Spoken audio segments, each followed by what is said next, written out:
సంకేతాన్ని ఎవరికి అంటే పార్టీ అభ్యర్థులు ప్రకటించారు. అంటే వాళ్ళు కూడా కాంగ్రెస్ పార్టీ అభ్యర్థుల సెలక్షన్ కూడా వాళ్ళు అబ్జర్వేషన్ పంపిస్తున్నారు కదా. అన్ని జిల్లాలకు వచ్చారు. మన గుంటూరు జిల్లా కూడా నిన్న నర్సాపేట పార్లమెంట్ సెగ్మెంట్ వచ్చి తిరుగుతున్నారండి. ఇప్పుడు గుంటూరు పార్లమెంట్ కూడా వస్తారు. అన్ని సెగ్మెంట్ తిరుగుతున్నారండి. వాళ్ళు అసెస్ ద పొజిషన్ అంటే ఎవరు ఏంటనేది తెలుసుకొని ఎవరు విన్నింగ్ క్యాండిడేట్ ఎవరు 1-3 అని పెట్టుకుంటారు. తప్పుడు జరుగుతుంది. ఇప్పుడు మీరు ప్రధాన సత్యనారాయణ గారు చెప్పింది నాకు తెలీదు. కానీ ఏంటంటే ముఖ్యమంత్రి గారు ఇంకా నిర్ణయం తీసుకోలేదు. ఈ నెలాగంగా తీసుకుంటారు, అసెంబ్లీ అయిపోయిన తర్వాత నిర్ణయం తీసుకుంటారని చెప్పి నేను అనుకుంటున్నాను. మీరు సమైక్యవాదిగా ఏదైనా సరే 99% రాష్ట్రం విడిపోకపోతే కాంగ్రెస్ పార్టీలోనే కంటెస్ట్ చేస్తారు. సమైక్యాంధ్ర బ్యానర్స్ పెట్టారు, ఫ్లెక్సీలు. ఫ్లెక్సీ గుంటూరులో కూడా ఉంది ఒకటి పెద్దది. ఇప్పుడు బస్ స్టాండ్ దగ్గర సమైక్యాంధ్ర అని చెప్పి ఫ్లెక్సీ పెట్టి ఉంది. ఫస్ట్ టైం చూశారు. నేను వచ్చిందే రాత్రి గుంటూరు.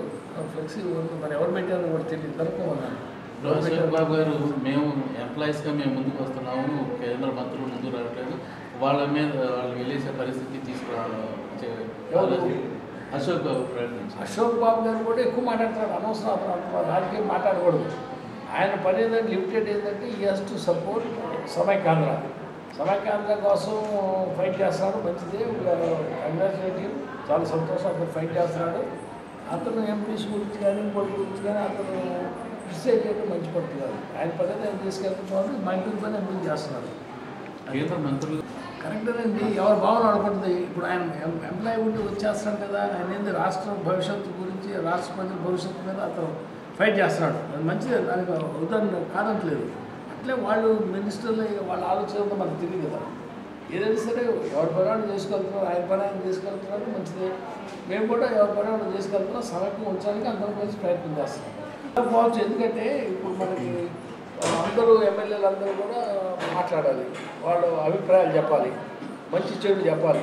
కలిసి ఉంటే మంచిదేంటి, కలవకపోతే విడిపోతే నష్టమైంది అవన్నీ కూడా అనాలిసిస్ చెప్పాలని చెప్పిన తర్వాత వాళ్ళు నిర్ణయం తీసుకోవడం జరుగుతుంది హైకమాండ్. ఇది అన్నీ జరగాలంటే రేపు 23వ తారీఖు అయిపోవచ్చు. అందరూ మాట్లాడటం ఇప్పుడేకంటే ఎక్స్టెండెడ్ మన 14 వారాలు అడుగుతారు. అందరి అభిప్రాయాలు తీసుకొని పంపించుకొని చెబుతున్నాను ప్రెసిడెంట్ గారు. అన్నీ కలిసి వాళ్ళు ఏంటంటే మేము నిర్ణయం తీసుకున్నాం, మా వెనక్కి తీసుకునే పని లేదు అనే ఉద్దేశం మాట్లాడుతుంటే మా అందరం కూడా అసంతృప్తి కూడా మాట వాస్తవం. అందువల్ల మేము ఎవరు కలవలేకపోతున్నాం. కలిసాము, గతంలో కలిసిన మాట వాస్తవం. కలిసి చెప్పాము, ఒకసారి కానీ 2 సార్లు కానీ కలిసాము. కలిసినా ఏంటంటే వాళ్ళు మేము నిర్ణయం తీసుకున్నాం, మేము నిర్ణయానికి వెనక్కి పోయే ప్రశ్న లేదన్నారు. కళాఖండీలు చెప్తున్నారు. ఎటువంటి పరిస్థితి కూడా మేము వెనక్కి వెళ్ళమన్నారు. ఎందుకు వెళ్తున్నారు? తెలంగాణ వాళ్ళు టీఆర్ఎస్ మధ్య ఉంది. మేము 14-15 పార్లమెంట్ సీట్లు ఇస్తామన్నారు. 17 కానీ రేపు ఎన్ని ఇస్తారో తెలియదు. వాళ్ళ ఇంటెలిజెన్స్ రిపోర్ట్ ఏంటంటే తెలంగాణలో టీఆర్ఎస్కి ఎక్కువ మెజారిటీ సీట్లు వస్తుంది, తర్వాత తెలుగుదేశం కానీ కాంగ్రెస్ కానీ అది అంటారు. అటువంటి పరిస్థితుల్లో మనం పొరపాటు పడ్డామని చెప్పి సోనియా గాంధీ గారు ఆలోచన పడి తెలుస్తుంది లేటెస్ట్గా. కరెక్టే. వాళ్ళు హైకమాండ్ నిర్ణయానికి మొదలై ఉంది. ఎటువంటి పరిస్థితుల్లో ఎక్కువ చేసుకోవాలని పని చూస్తున్నారు. మేమేంటంటే హైకమాండ్ నిర్ణయానికి వ్యతిరేకంగా మంచి పద్ధతి కాదు, ప్రజల మనోభావం వ్యతిరేకం కాబట్టి మేము దాన్ని ఆపాలి. మాదేమో లేదు. ఇప్పుడు ఏం చెప్తాడు? తర్వాత 23 తర్వాత మాట్లాడతాం. 23 తర్వాత మాట్లాడతాం. 23 తర్వాత ఏం చేయాలని మేము నిర్ణయించుకుంటాం అందరం కలిసి. 6 ముఖ్యమంత్రి గారిని అందరూ కలిసి ఒక నిర్ణయం తీసుకుంటాం. అది మేము ఆ భాష మాకు రాదు, మాకు ఆ సంస్కృతి లేదు. మా సంస్కృతి అంతా మంచి సంస్కృతి. వాళ్ళు అనవసరంగా మమ్మల్ని దూషిస్తున్నారు.